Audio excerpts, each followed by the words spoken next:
आचार्य चरण कहते हैं एक कोई वैश्य कुमार था, सेठ थे, धनी मानी।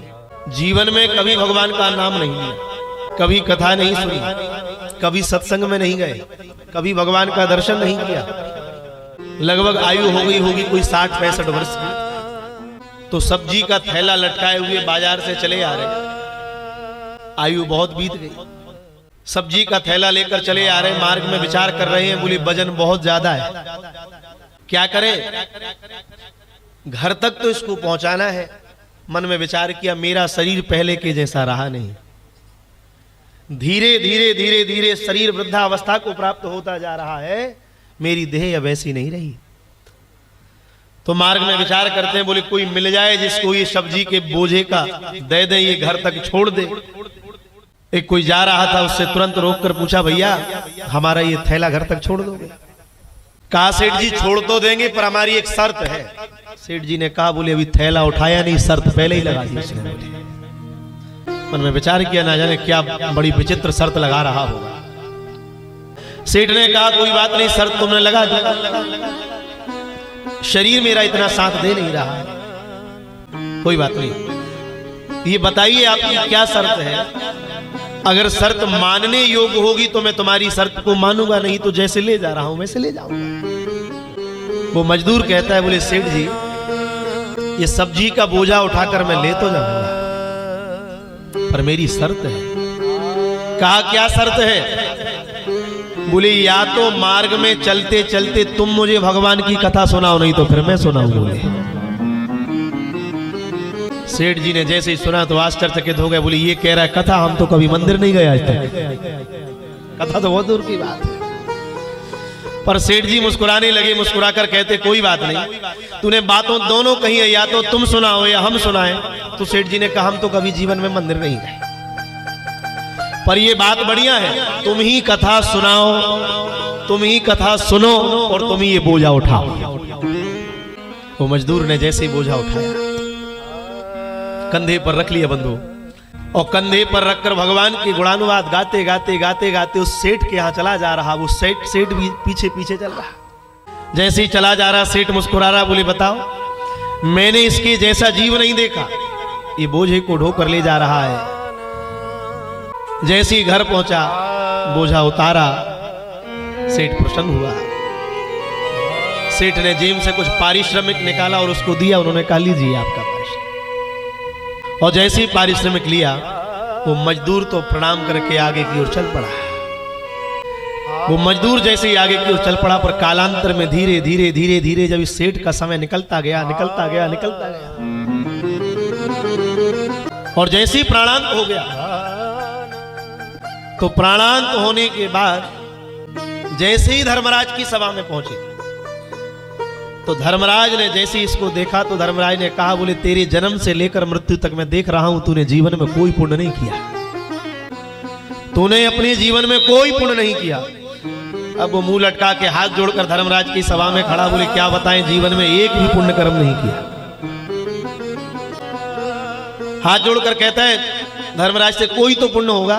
धर्मराज ने कहा, कोई पुण्य नहीं है। बार बार याचना करी, बोले कोई पुण्य नहीं है तेरा। अरे धर्मराज से कहा, कुछ थोड़ा ठीक से देखो आप।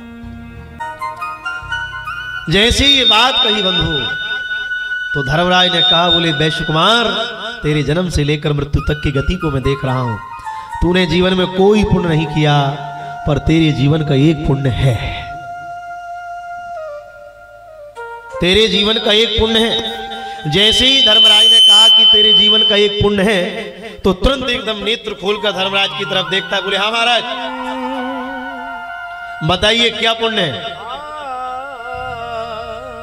तो उसी समय कहा, बोले तेरे जीवन का एक पुण्य है, तूने जीवन में कभी देवालय नहीं गया, कभी शिवालय नहीं गया, कभी भगवान की दर्शन नहीं किए, पर तेरे जीवन का एक पुण्य है। बोले क्या पुण्य है? बोले एक बार तूने मार्ग में चलते चलते एक मजदूर के मुख से भगवान की कथा सुनी थी। बोले कोई संत के मुख से नहीं सुनी, कोई बहुत बड़े त्यागी तपस्वी महात्मा की वाणी से नहीं सुनी, अरे मार्ग में जाते जाते एक मजदूर की वाणी से तूने भगवान की यश को सुना था। तो धर्मराज ने कहा, पहले ये बताओ, पहले पुण्य भोगना चाहते हो कि पहले पाप भोगना चाहते हो? बहुत गंभीरता से सुनिए। पहले क्या भोगना है? तो हाथ जोड़कर कहा महाराज जी मुझे तो पता है जाना तो नरक है, मैं पुण्य को भोगना नहीं चाहता। आप तो एक काम करो। बोले क्या? बोले भगवान की कथा सुनने का वो पुण्य होता कैसा है वो मुझे दिखा दो।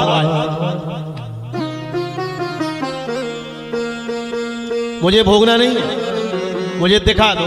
तो धर्मराज ने हाथ जोड़कर कहा, बोले सुनो, बोले मनुष्य आता है जाता है, उसके जन्म से लेकर मृत्यु तक के सत असत कर्मों का विवेचन मेरे द्वारा होता है, पर आज तक भगवान की कथा का पुण्य मैंने भी नहीं देखा कि होता कैसा है। आज तक मैंने भी नहीं देखा। तो धर्मराज से कहा, बोले हमको तो भोगना नहीं है, हमको तो देखना है होता कैसा है। धर्मराज ने कहा मैंने तो नहीं देखा, पर देवादिदेव महादेव शशांक शेखर भूत भावन भगवान शंकर ने तो देखा होगा। क्यों? पूछे है रघुपति कथा प्रसंगा, सकल लोक जग पावनी गंगा। अरे जगदम्बा पराम्बा भगवती शंकर जी से भगवान की कथा पूछ रही है, और शंकर जी तो सदा भगवान की कथा सुना रहे और सुन रहे, सदा सुना रहे, सदा सुन रहे हैं। जैसे ही कहा तो उस वैश्य कुमार को लेकर जैसे ही धर्मराज देवादिदेव भगवान महादेव के कैलाश पर गए, कैलाश पर जाकर प्रणाम किया। प्रणाम करके महादेव ने पूछा, बोले आज आए कैसे? बोले आज आने का कोई दूसरा प्रयोजन नहीं है, केवल एक बात है। बोले क्या? बोले क्या बताएं नाथ, ये हमारे साथ जो आया है ये कलयुग का कोई साधारण जीव है, इसने जीवन में कोई पुण्य नहीं किया, पर मार्ग में चलते चलते एक बार मजदूर के मुख से कथा सुनी। तो बोले मजदूर की वाणी से कथा सुनी है, तो ये कह रहा है हमें कथा का पुण्य भोगना नहीं है, वो देखना है होता कैसा है। अब मैंने तो आज तक नहीं देखा, आपने देखा हो आप बता दो। शंकर जी ने हाथ जोड़कर कहा, बोले सुनो कथा सुन रहे हो, सुना रहे, पर देखा आज तक हमने भी नहीं है। बोले धर्मराज ने कहा बात बड़ी विचित्र, बताओ। मैंने भी नहीं देखा, भगवान महादेव ने भी नहीं देखा। शंकर जी ने कहा धर्मराज एक बात कहे, न मैंने देखा न तुमने देखा, पर चार मुखों से भगवान का यश गा रहे हैं जगत पिता ब्रह्मा जी। चार मुख से भगवान के यश का गान कर रहे हैं। भगवान ब्रह्मा ने अवश्य देखा होगा। जैसे ब्रह्मा जी के पास जाकर पूछा, भगवान आप कथा के पुण्य को बताइए, कथा का पुण्य देखने में लगता कैसा है? तो ब्रह्मा जी हाथ जोड़कर कहते, बोले चार मुख से मैं गा जरूर रहा हूं, पर आज तक मैंने भी नहीं देखा होता कैसा। सो कलयुग के सेठ जी कहा, ना ब्रह्मा जी ने देखा, ना शंकर जी ने देखा, ना धर्मराज ने देखा। बोले किसी ने नहीं देखा। कहा कोई बात नहीं, भगवान नारायण ने तो अवश्य देखा होगा।